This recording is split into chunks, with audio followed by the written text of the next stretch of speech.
There's a character in an anime full of swordsmen who face death without blinking, who screams every single time he has to fight, who begs to go home in the middle of a life or death mission, who cries, apologizes, and tries to run, and then steps into the fight anyway. And here's the strange part. That's not even the most absurd thing. The most absurd thing is you. You who've never had to face a monster that could kill you in one hit. Who've never had to protect someone while your whole body was shaking. Who've never had a single moment where doing the right thing could cost you your life. And still, you let a much smaller fear stop you from doing basically anything. A conversation you've been avoiding for months. A job you won't apply for because you might get rejected. A feeling you never said out loud because someone might say no. That character's name is Zenitsu Agatsuma. And today you're going to find out what he understood about courage that you, until now, have refused to understand. Think about the last time you told yourself you'd do something once you felt more confident. The message you never sent. The audition you never showed up to. The idea you never pitched in the meeting because your voice might have shaken while you said it. Most of us treat confidence like a prerequisite, something you need to earn before you're allowed to act. Zenitsu never had that luxury. He never got the version of the story where the fear politely waits its turn. It showed up first, every single time, loud and uninvited, and he had to figure out how to move forward with it already in the room. Before he became the loud, dramatic swordsman who cries at the smallest provocation, Zenitsu was a kid nobody wanted, abandoned by his parents, sold off because of a family debt he never asked for, conned out of what little money he had by a woman who pretended to care about him. At one point, as a child, he tried to end his own life by jumping into a river, not out of dramatics, but because he genuinely believed there was nothing left for him. He was saved that day by an old man named Jigoro Kojima, a retired thunder-breathing master who happened to be passing by. Jigoro didn't just pull him out of the water. He took him in, trained him, and tried for years to turn that terrified boy into someone capable of standing his ground. It's important you sit with that for a second, because the version of Zenitsu who teaches you about courage didn't start out brave. He started out as someone who had already decided once that the world had nothing good left to offer him. Jigoro taught Zenitsu all the forms of thunder breathing, a fighting style built around explosive, once-per-strike bursts of speed and power. Most of Jigoro's other students mastered several forms over the years. Zenitsu never did. He trained obsessively, more than anyone else in that dojo, and still, after years, he could only fully execute a single form, the first form. Not the second, not the third, not the more advanced techniques the others eventually picked up. Just one. Imagine training harder than everyone around you and still being, by every visible measure, the weakest one in the room. Imagine watching your own training partner, someone who started at the same time as you, surpass you in every single way, while you're stuck repeating the same basic move over and over, wondering if it's ever going to be enough. Most people would have quit. Zenitsu didn't. Not because he suddenly believed in himself. He never really did. Not fully.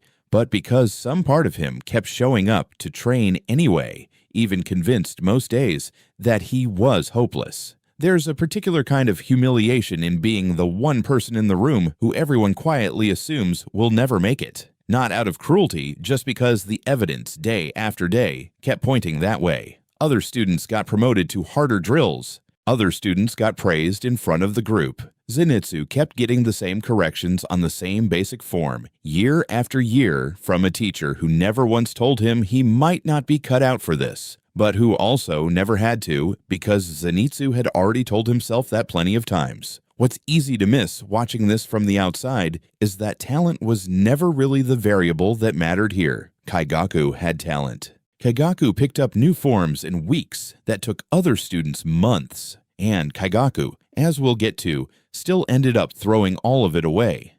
Zenitsu had almost none of that natural ease, and it's exactly the absence of it that forced him to build something sturdier than talent. The habit of showing up to something that consistently made him feel small, without ever getting the reward of feeling like he was getting better at it. Here's the detail that separates Zenitsu from almost every other character in this kind of story. His fear never actually goes away. It's not a phase. It's not something he overcomes once and then moves past. Every single time he's about to fight a demon that could kill him, he panics, genuinely, visibly, sometimes hysterically. He cries. He begs. He tries to run in the opposite direction. He grabs onto whoever is nearby and pleads with them to let him go home. This isn't played as a joke that eventually stops. It happens again and again and again across the entire story, in fight after fight, right up until some of the most dangerous battles he'll ever be part of. And this is exactly where most people misunderstand what courage actually is. We tend to picture brave people as people who simply stop being afraid. Like fear is a stage you graduate out of once you've proven yourself enough times. Zenitsu is the walking proof that this isn't how it works. He never graduates out of fear. He just keeps fighting anyway, terrified, every single time, without exception. You've probably been waiting for your fear to disappear before you finally do the thing you've been putting off. The job application, the hard conversation, the decision that scares you. And maybe the truth you don't want to hear is that the fear was never going to leave first. It was never going to leave at all. There's a specific kind of self-sabotage that hides inside the phrase, "I'll do it once I'm not scared anymore." It sounds responsible. It sounds like patience, like waiting for the right moment. But for most people, that moment never arrives. Not because the timing is never right, but because fear doesn't work on a timer that eventually runs out. It doesn't matter how many times you survive the thing you were afraid of. The next scary thing still shows up scary. If courage required fear to be gone first, nobody who's ever accomplished anything difficult would have managed it, because the people who do hard things aren't the ones who stopped being afraid of them. They're the ones who did them scared, over and over, until being scared stopped being a reason not to. Partway through the story, Zenitsu ends up responsible for protecting Nezuko, a demon who, unlike most demons in that world, has held on to some fragment of her humanity, and who spends most of her time asleep inside a wooden box, unable to defend herself while unconscious. Zenitsu, of all people, the character defined by running from every fight, appoints himself her guardian. Not because anyone forced him to, not because he suddenly became fearless. He does it because somewhere underneath all the panic, he decided her safety mattered enough to stand in front of danger for her, even while shaking, even while certain he was about to die doing it. There's something worth noticing here. Courage, in Zenitsu's case, isn't triggered by confidence. It's triggered by care. He doesn't protect Nezuko because he trusts his own strength.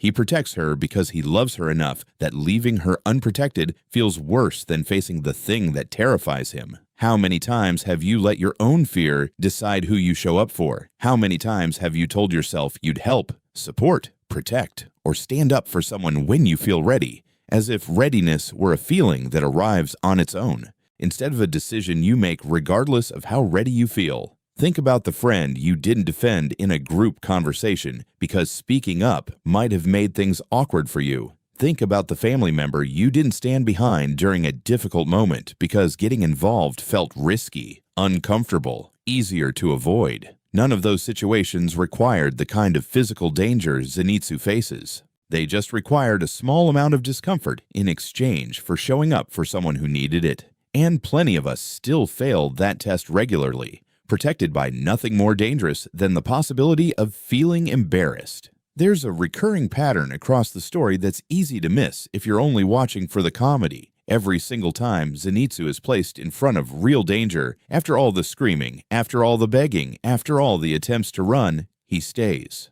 He fights.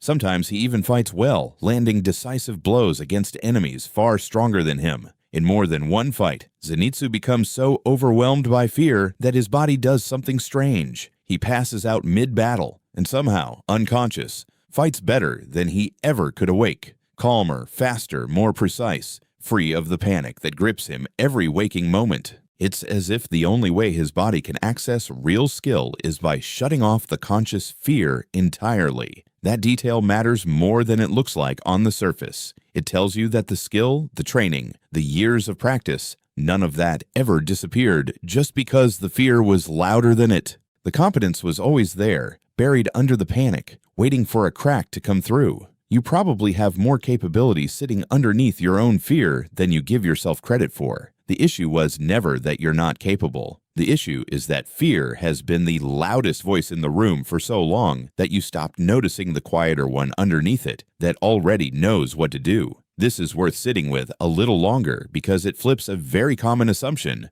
Most of us assume that if we were truly good at something, we'd feel calm doing it. That competence and calmness arrive together. Zenitsu's whole arc argues against that. He's proof that skill can exist fully formed, ready to perform, sitting right underneath a mind that's convinced it's about to fail. The panic isn't evidence that the skill isn't there. It's just noise sitting on top of it. And sometimes the only way people find out what they're capable of is by being forced into the situation before the noise has time to talk them out of it. Zenitsu had a training partner under the same master, Kaigaku, someone naturally gifted, someone who mastered every form Zenitsu never could, someone who, by every conventional measure, was the better student. Kaigaku eventually turns his back on everything Jigoro taught him. He kills their own master and becomes a demon himself, trading his humanity for raw power. Later in the story, Zenitsu ends up face-to-face with Kaigaku in a fight, the terrified underachiever against the gifted prodigy who abandoned everything to become something monstrous. On paper, it's not a fair fight. Kaigaku is faster, stronger, more skilled in every conventional sense, and has spent years mocking Zenitsu for never being good enough. And Zenitsu, shaking, certain he's about to lose, fights him anyway, not because he suddenly found confidence, but because he finally understood something Kaigaku never did, that being naturally gifted means nothing if you give up who you are for power, and that showing up scared, but still yourself, still human, still caring about someone other than your own strength, is worth more than raw talent that abandoned its own values. Ask yourself something uncomfortable. How many times have you looked at someone naturally better than you, more confident, more talented, more sure of themselves, and let that comparison convince you that you don't get to try? How many times has someone else's talent become the excuse for your own inaction? There's an uncomfortable detail in this comparison that's worth spelling out directly. Kaigaku had every advantage Zenitsu never got. He had the natural gift, the recognition, the fast progress, the teacher's implicit confidence in him as the star student. And none of it was enough to keep him human because talent was never the thing keeping him grounded. His own choices were, and he made the wrong ones anyway. Meanwhile, Zenitsu, with none of those advantages, ended up being the one still standing, still himself, still capable of caring about someone other than his own power. That's not a coincidence dressed up as inspiration. It's the actual point. Talent and character are two completely separate things, and betting everything on the first one the way Kaigaku did doesn't protect you from losing the second. This is the point where most people get it wrong when they try to apply this lesson to their own life. They think courage means eventually not being scared anymore, that once you're brave enough, the fear goes quiet, and that's how you'll know you've made it. Zenitsu never gets there. Not once in the entire story does his fear go away for good. What changes isn't the fear, it's what he does with it standing right next to him. He never stops trembling before a fight. He never stops wanting to run. He just, every time, chooses to stay anyway. Courage, the way Zenitsu lives it, isn't "I'm not afraid anymore." It's "I'm terrified, and I'm doing it regardless." Those are two completely different sentences, and most people spend their whole lives waiting for the first one to become true before they ever attempt anything that requires the second. Are you still waiting to stop being scared before you finally do the thing? Or can you admit that the fear might just be a permanent passenger, and the only real decision left is whether you let it drive? There's a difference worth being precise about here, because it's easy to hear "act despite the fear" and turn it into something reckless. Like the fear should just be ignored entirely. That's not what Zenitsu does either. He doesn't pretend the fear isn't real,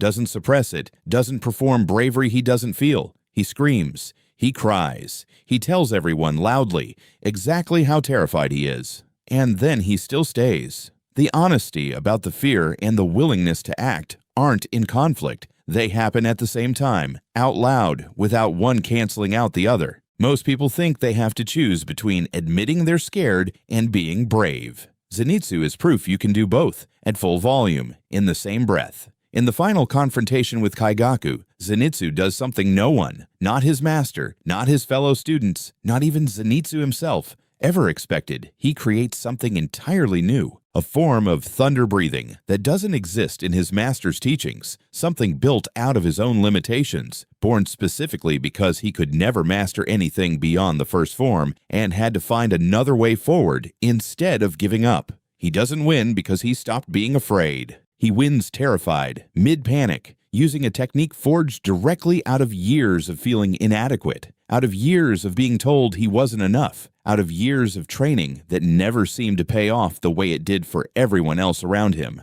There's something almost unfair about how satisfying this is to watch, because it's not the story of hidden talent finally revealing itself. It's the story of someone who never had the easy version of talent, who had to build something out of his own weakest point, and who only got there because he never stopped showing up to the thing that terrified him most. Compare that, for a second, to how these stories usually go. Most fictional underdogs get a moment where it turns out they were secretly gifted all along, and the story rewards them for finally discovering it. Zenitsu doesn't get that moment because it was never true. He stayed the weakest student, technically, until the very end. What he got instead was something more useful for anyone watching who isn't secretly gifted either. Proof that you can turn your own worst limitation into the exact thing that saves you, provided you're still standing there, still trying, by the time it matters. Now forget about Zenitsu for a second and think about you. Think about what you've been avoiding purely because it scares you, not because you don't want it, not because you can't do it, but because the fear got loud enough that it became easier to just not try. A relationship you've never been honest in, a career move you've talked yourself out of for years, a version of yourself you know exists, but have never let show up because being seen felt too dangerous. Zenitsu never had the luxury of confidence. He trained harder than anyone and still fell short, over and over, in front of people who were naturally better than him. He was terrified every single time real danger showed up, with no exception, ever. And he still, every time, chose to stay in the fight instead of running from it. And you, with fear that's very often smaller than his, decided that waiting to feel ready was safer than trying while scared. Decided that avoiding the risk was wiser than facing it shaking. Decided that the fear itself was proof you weren't cut out for whatever it is you've been avoiding. It isn't proof of that. It never was. It's just the part that feels true when fear is the loudest thing in the room. Think about the version of your life where you sent the message anyway, shaking. Where you applied anyway, certain you'd get rejected. Where you said the hard thing out loud anyway, voice cracking the whole time. That version of you isn't a fantasy. It's available right now, in the exact same terrified state you're in today. The only thing standing between you and it is the belief that you need to feel different first. Zenitsu never got to feel different first. He just kept moving with the fear still fully intact, and somewhere along the way, without ever noticing the exact moment it happened, he became someone capable of the very thing he spent years convinced he'd never be able to do. Zenitsu isn't brave because the fear left him alone at some point. He's brave despite the fear never leaving at all. His courage wasn't born from confidence. It was built, fight after fight, out of showing up terrified and staying anyway, even when every part of him wanted to run. You don't have to feel ready today. You don't have to send that message, apply for that job, have that conversation, or become a completely different person overnight just because you watched a video on YouTube. But maybe you can start by asking yourself, honestly, what you've been putting off simply because it scares you, and whether you've been waiting for the fear to leave, when maybe the only thing that was ever going to change is your decision to move forward with it, still standing right there beside you. It's worth being honest about one more thing before this ends, because it's easy to walk away from a video like this, thinking courage means suddenly becoming a different fearless version of yourself tomorrow. That's not what happened to Zenitsu, and it's probably not what's going to happen to you either. He was still shaking during his final fight, still convinced, somewhere in the back of his mind, that he might not make it. The only thing that changed was that the fear stopped being the final word. It became something he carried into the fight instead of something that kept him out of it. That's a much smaller shift than it sounds like from the outside, and it's also the only one that was ever actually available to him or to you. If there's one thing worth taking with you after this, it's this. The version of you that's capable of doing the hard thing isn't waiting somewhere down the road after the fear finally goes quiet. It's already here, right now, standing next to the fear, exactly the way Zenitsu always was. You just haven't asked it to step forward yet.